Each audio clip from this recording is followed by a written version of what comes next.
Unlike European countries, Bharat এমন একটা দেশ যেখানে সারা বছর সূর্যের আলো থাকে। কিন্তু তার সত্ত্বেও 90% মানুষ ভিটামিন ডি এর অভাবে ভোগে। আমাদের শরীরে টোটাল 13টা ভিটামিন আছে, যার মধ্যে ভিটামিন ডি হলো এমন একটা ভিটামিন যেটা আমাদের শরীর নিজে থেকেই তৈরি করতে পারে। বিভিন্ন খাবার যেমন মাছ, মাংস, এইসব খাবারের পাশাপাশিও সূর্যের আলো থেকে প্রচুরভাবে ভিটামিন ডি তৈরি হয়। স্টিল এখানকার মানুষ ভিটামিন ডি এর অভাবে ভুক্তভোগী। তো ভিটামিন ডি শুধুমাত্র একটা ভিটামিন নয়, এটা ইভেন একটা হরমোনও, যেটা আমাদের শরীরে ফসফরাস বা ক্যালসিয়াম শোষণে সাহায্য করে, যার ফলে আমাদের হাড়ের যে স্ট্রেংথ বা ধরো মাসেল পেশি শক্ত হওয়া বা ইভেন ডিপ্রেশন থেকেও মুক্ত করে।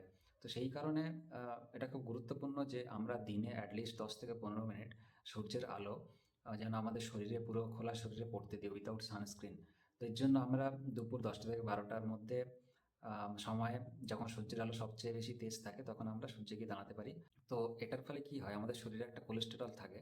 তো সেটা থেকে কোলেস্টেরলটা কনভার্ট হয় একটা ভিটামিন ডি এর একটা প্রিকারসারে, দেন ফার্দার এটা অ্যাক্টিভ ভিটামিন ডি তে পরিণত হয়।